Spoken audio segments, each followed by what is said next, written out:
I'm going to tell you folks something.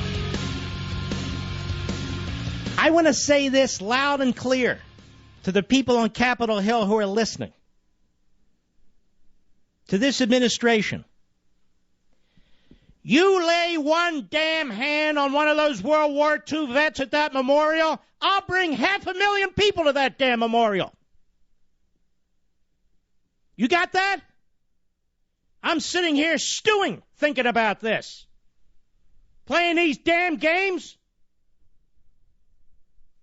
You will ignite a movement in this country like you've never seen before. The Biker Patriot Army. Veterans from all over the country. Every single war and battle in this country. Republican, Democrat, Independent, whatever. I'll be damned if one president, with his feet up on the desk in the Oval Office, with his smirk on his face, looking at his golf cart, I'll be damned if this president or anybody else is going to shut down that World War II memorial. Period. These men are in their 80s and 90s. So let me repeat. You lay one hand on one of those men and arrest them for going to their memorial, which they fought for, which was not paid by you, damn it, was paid by the American people. We will come out of every town and city in this nation. We will come out of every county, at both coasts, both borders, and we will march on Washington against your tyranny. You've been warned. You have been warned.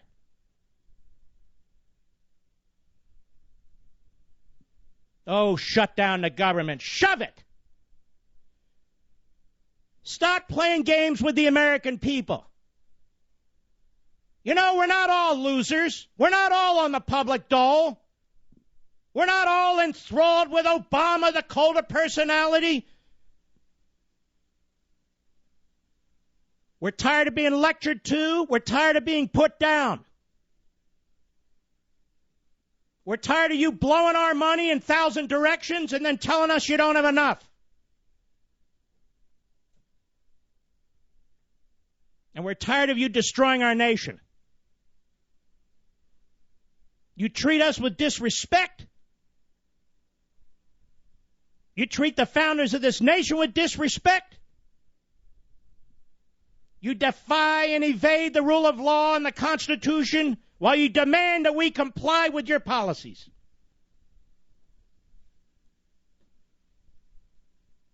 Obamacare. Like this is Venezuela or Cuba or Nicaragua or Eastern Europe in the good old days behind the Iron Curtain. We're naming laws after the emperor now. Obamacare. And he likes it. Since when the hell does the IRS get to know about our medical records? Who agreed to that? Then they call us arsonists, anarchists, extremists. These putrid little men and women on Capitol Hill who managed to get elected from this state or that, or this congressional or that, and hold on to power by hook and crook, using the laws against us, unleashing their massive bureaucracy against us. And we haven't even done anything wrong. Law-abiding, honorable, honest American citizens.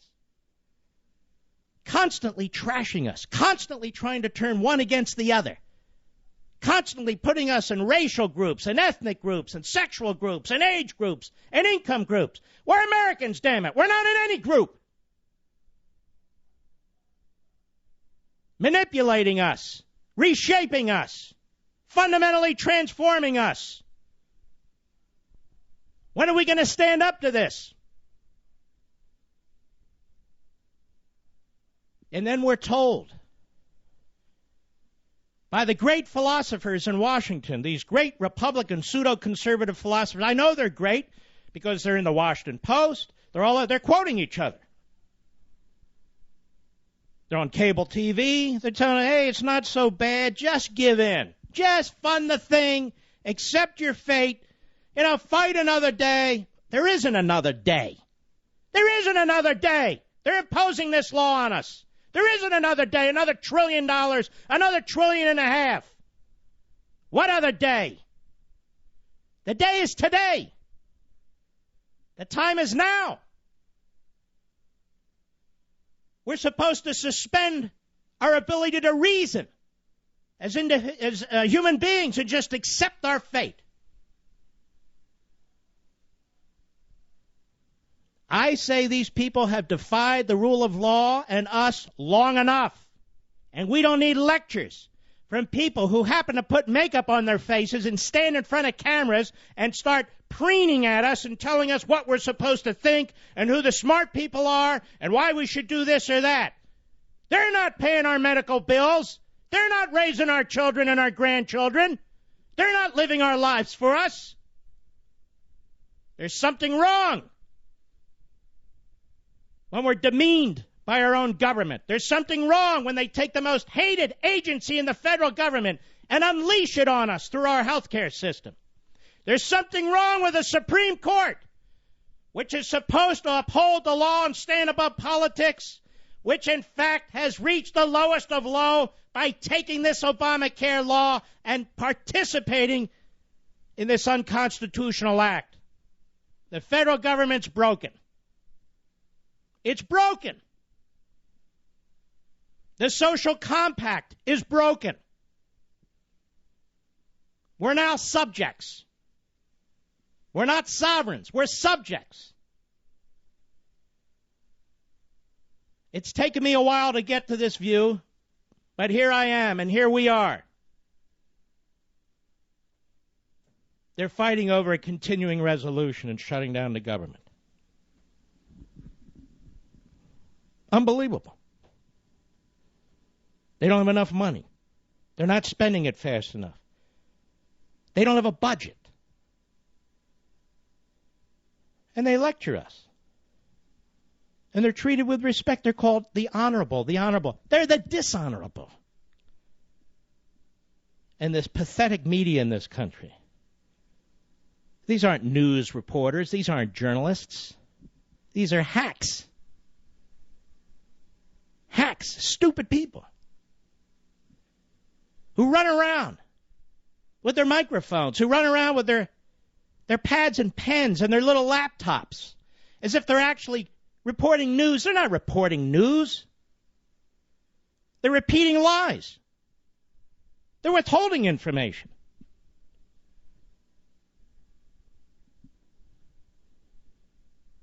Then they tell us all the horrific things that are happening with this government shutdown. It's not even a government shutdown.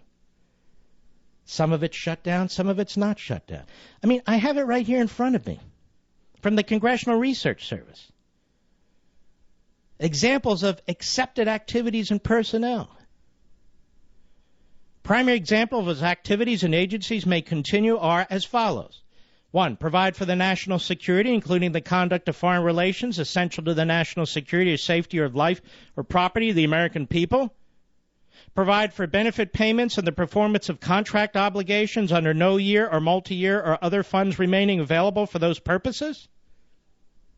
Conduct essential activities to the extent that they protect life and property, including but not limited to medical care of inpatients and emergency outpatient care, activities essential to ensure continued public health and safety, including safe use of foods and drugs and use of hazardous materials. Why are they shutting down the FDA? Why are they shutting down the NIH? Because he wants to, that's why. The continuance of air traffic control and other transportation safety functions and the protection of transport property, border and coastal protection and surveillance, protection of federal lands, buildings, waterways, equipment, and other property owned by the United States. This is why he doesn't have to shut down a single park or memorial. But he chooses to. He not only chooses to, he directs them to be shut down. care of prisoners and other persons in the custody of the United States, law enforcement and criminal investigations, emergency and disaster assistance, activities essential to the preservation of the essential elements of the money and banking system of the United States, including borrowing and tax collection activities of the Treasury, activities that ensure production of power and maintenance of the power distribution system, activities necessary to maintain protection of research property, and more. That's why 63% of the federal workforce is said to be essential. That's why most of the federal government has not shut down. But if it is being shut down, it's because Obama chooses to shut it down. Because he's our little banana republic imperial president. He's not going to talk to the House. If there's going to be changes to Obamacare, he'll do them unilaterally. The law will never catch up with him, and the Supreme Court doesn't give a crap.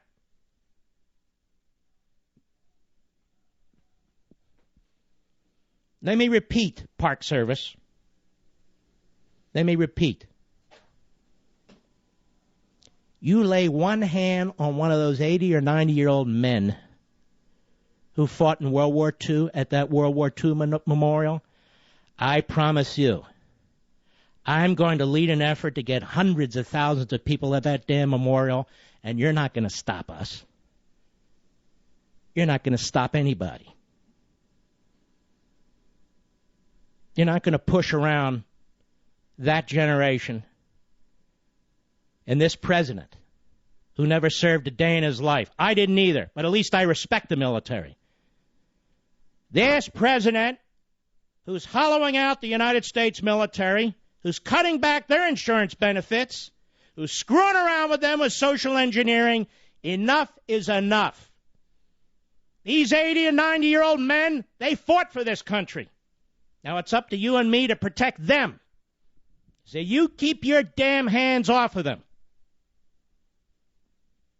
And I'm not joking.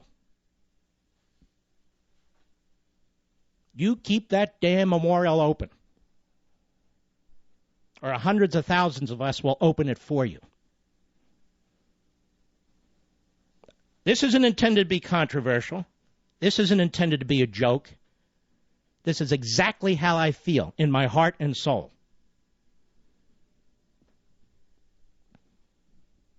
I take this very personally. My grandfather fought at Iwo Jima, and he fought at Guam. And my great-uncle fought at Guadalcanal. And I will be damned if this community activist is going to shut down their memorial. They beat the Germans. They beat the Nazis. They beat the Japanese. They beat fascist Italy.